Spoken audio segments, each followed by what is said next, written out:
ಇದು ನಾನು ಮಾಡಿದ ಪುಣ್ಯ ಅಂತ ಅನಿಸುತ್ತೆ. ಯಾಕೆಂದರೆ ಮೈಸೂರು ಜಿಲ್ಲೆಯಲ್ಲಿ ಸಾಕಷ್ಟು ವರ್ಷಗಳ ಕಾಲ ಕೆಲಸ ನಿರ್ವಹಿಸಿ ಎಲ್ಲರೂ ಕೂಡ ಸ್ನೇಹಿತರಾಗೇ ಇದೊಂದು ಅಭಿಮಾನವನ್ನು ವ್ಯಕ್ತಪಡಿಸಲಿಕ್ಕೆ ಒಂದು ಸಮಾರಂಭವನ್ನು ಏರ್ಪಡಿಸಿದರು. ಆ್ಯಕ್ಚುಲಿ ನಿನ್ನೆ ನಾನು ಸ್ಟೇಟ್ ಆಫೀಸಲ್ಲಿ ಬೆಂಗಳೂರಲ್ಲಿದ್ದು ಅಲ್ಲಿ ರಿಲೀವ್ ಆಗಿ ಬಂದಿದ್ದೀನಿ. ಅಲ್ಲಿ ಕೂಡ ನನಗೆ ಸನ್ಮಾನ ಮಾಡಿ ಏನು ವಯೋವೃತ್ತಿಯನ್ನು ಹೊಂದಿದ್ದರಿಂದ ಅದನ್ನು ಮಾಡಿದರು. ಬಟ್ ಇಲ್ಲಿ ಸ್ನೇಹಿತರು ಮತ್ತು ಹಿತೈಷಿಗಳು ಈ ಮಟ್ಟಕ್ಕೆ ಮಾಡ್ತಾರೆ ಅಂತ ನಾನು ಎಕ್ಸ್ಪೆಕ್ಟ್ ಮಾಡಿರಲಿಲ್ಲ. ನಾನು ಏನೋ ಒಂದು ಸ್ನೇಹಿತರಿಗೆ ಎಲ್ಲರೂ ಕರೆದ್ರಲ್ಲ, ಆಯಿತು ಬರ್ತೀನಿ, ಯಾಕೆಂದರೆ ತುಂಬ ಎಲ್ಲ ವಿಶ್ವಾಸವಾಗಿದ್ದರು ಮತ್ತು ಎಲ್ಲರೂ ಸ್ನೇಹಿತರು. ಯಾರೂ ಕೂಡ ನಾವು ಯಾವ ಡಿಫ್ರೆನ್ಷಿಯೇಷನ್ ಆಗಿ ನೋಡ್ತಿರ್ಲಿಲ್ಲ. ಎಲ್ಲರೂ ಒಂದಾಗಿ, ನಾವು ಅಧಿಕಾರಿ ಮತ್ತು ಅಸಿಸ್ಟೆಂಟ್ ಟೀಚರ್ಸ್ಗಳು ಅನ್ನೋ ಯಾವುದೇ ಭಾವನೆಗಳಿರಲಿಲ್ಲ. ಎಲ್ಲರೂ ಒಂದಾಗಿ ಕಾರ್ಯನಿರ್ವಹಿಸಿದ್ವಿ. ಆ ಕಾರ್ಯವನ್ನು ನಾವು BRC ಆದಾಗಿಂದ ಎಷ್ಟು ಇದಾಗಿದೆ. ಇಲ್ಲಿರೋ ಟೀಮ್ಗಳೆಲ್ಲ ನಿಜವಾಗಿ ಹೇಳೋದಾದರೆ, ನಾನು ಫಸ್ಟ್ ಮೈಸೂರು ತಾಲೂಕಿಗೆ ಏನು BRC ಆಗಿ ಬಂದೆ, ಆಗ CRPಗಳಾಗಿ ಏನು ಕರ್ತವ್ಯ ನಿರ್ವಹಿಸಿದ್ರು ಅವರೆಲ್ಲರೂ ಸೇರಿ ಅವ್ರ ಜೊತೆಗೆ ಸಾಕಷ್ಟು ಕೆಲಸಗಳನ್ನು ಮಾಡಿದ್ದಾರೆ. ಎಲ್ಲ ಕ್ಷೇತ್ರಗಳಲ್ಲೂ ನಾನು ಎಲ್ಲ ಹಂತಗಳಲ್ಲೂ ಕೆಲಸ ಮಾಡೋದ್ರಿಂದ ಎಲ್ಲರೂ ಕೂಡ ಇಲ್ಲಿ ಬಂದಿದ್ದಾರೆ. ಇವನ್ ನಾನು ತಾಲೂಕ್ ಪಂಚಾಯತಿ ಇಒ ಆಗಿ ಕೂಡ ಅರ್ಕಲ್ಗೂಡ ಮಾಡಿದಾಗ ಆ PDOಗಳು ಕೂಡ ಬಂದಿದ್ದಾರೆ. ಯಾರು ಮಾಹಿತಿನ ಹೆಂಗೆ ಕೊಟ್ಟರು ಅಂತ ಗೊತ್ತಿಲ್ಲ. ಎಲ್ಲ ನಮ್ಮ ಅಭಿಮಾನಿ ಬಳಗದವರು ಒಂದು ಒಂದು ಗ್ರೂಪ್ ಮಾಡ್ಕೊಂಡಿದ್ದಾರೆ, ವಾಟ್ಸಪ್ ಗ್ರೂಪ್ ಮಾಡಿಕೊಂಡು ಅದರಲ್ಲಿ ತಮ್ಮ ಎಲ್ಲ ಅನಿಸಿಕೆಗಳನ್ನು ಎಕ್ಸ್ಪ್ರೆಸ್ ಮಾಡಿ ಇವತ್ತು ಈ ಮಟ್ಟಕ್ಕೆ ಮಾಡ್ತಾರೆ ಅಂತ ನಾನು ಎಕ್ಸ್ಪೆಕ್ಟ್ ಮಾಡಿರಲಿಲ್ಲ.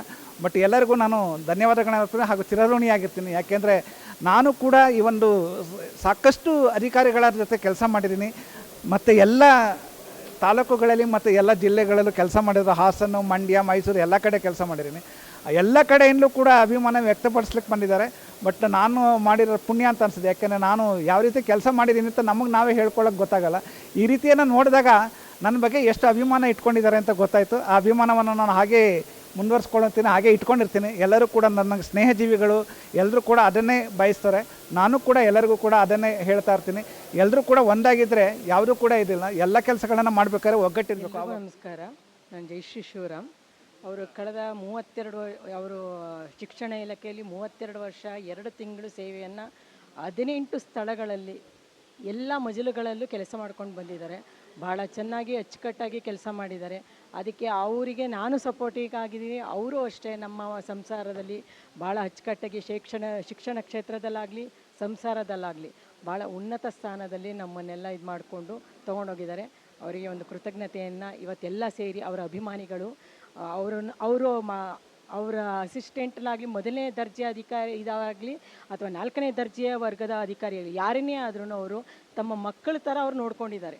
ಯಾರನ್ನು ಭೇದ ಭಾವ ಮಾಡದೆ, ಈವನ್ ಹೇಳಬಾರ್ದು, 4ನೇ ಹಂತದ ಇವರು ಸಿಬ್ಬಂದಿನೂ ಅವರು ತಮ್ಮ ಮಕ್ಕಳ ಥರ ನೋಡಿಕೊಂಡು ಬೆಳೆಸಿದ್ದಾರೆ.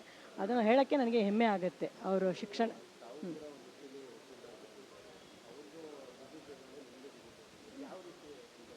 ಅಲ್ಲ, ಅದು ನಮ್ಮಿಬ್ಬರಲ್ಲಿ ಒಂದು ಅಂಡರ್ಸ್ಟ್ಯಾಂಡಿಂಗಲ್ಲಿ ನಾವು ಸಂಸಾರನ, ನಂದು ಪ್ರೊಫೆಷನನ್ನು ಸ್ವಲ್ಪ ಸೊಸೈಟಿ ಕೇಸ್ಗಳು ನೋಡಿಕೊಂಡು ಈ ಥರ ಇದು ಮಾಡಿಕೊಂಡು, ಮತ್ತು ಅವರಿಗೆ ಹೆಚ್ಚು ಅವ್ರ ಅಧಿಕಾರ, ಅವರಿಗಾದರೆ ನಿವೃತ್ತಿ ಇದೆ, ನಮಗೇನಿರಲ್ವಲ್ಲ. ಸೊ ನಾವು ಯಾವಾಗ ಬೇಕಾದರೂ ನಮ್ಮ ಪ್ರೊಫೆಷನ್ ಶುರು ಮಾಡ್ಬೋದು, ನಮ್ಮ ವೃತ್ತಿನ ಮಾಡ್ಬೋದು.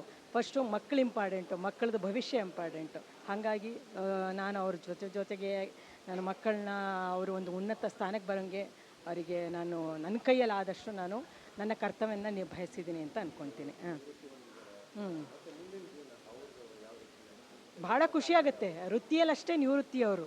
ಈಗ ಹೊಸ ಜೀವನ ಶುರು ಮಾಡ್ತೀವಿ ನಾವಿಬ್ರು. ಎಲ್ಲರೂ ಹೇಳ್ತಿದ್ರು ಹೆಂಡ್ತಿ ಚೆನ್ನಾಗಿ ನೋಡ್ಕೊಪ್ಪ ಅಂತ. ಖಂಡಿತ ಅವರು ನನ್ನನ್ನು ನೋಡ್ಕೋಬೇಕು, ಆಯಿತಾ.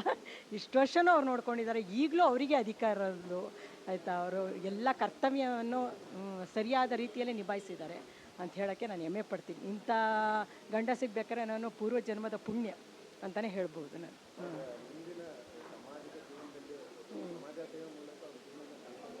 ಹೌದು, ಕೆಲಸ ಮಾಡಲಿಕ್ಕೆ ಅನೇಕ ಮಜಲುಗಳಿದೆ. ಅವರು ವೃತ್ತಿಲಿ ನಿವೃತ್ತಿಯಾಗಿರೋದು ಅಷ್ಟೇ. ಸಲಹೆ ಕೊಡೋಕ್ಕೆ ನಿವೃತ್ತಿ ಏನಿಲ್ಲ, ಎಲ್ಲ ಬೇಕಾದಷ್ಟು ಜನ ಇದ್ದಾರೆ. ಅವರಲ್ಲಿರುವಂಥ ಜ್ಞಾನನ ಇನ್ನೊಬ್ಬರಿಗೆ ಹಂಚೋಕ್ಕೆ ಯಾವಾಗಲೂ ಸದಾ ಸಿದ್ಧರಿದ್ದಾರೆ ಅಂತ ಹೇಳ್ತೀನಿ.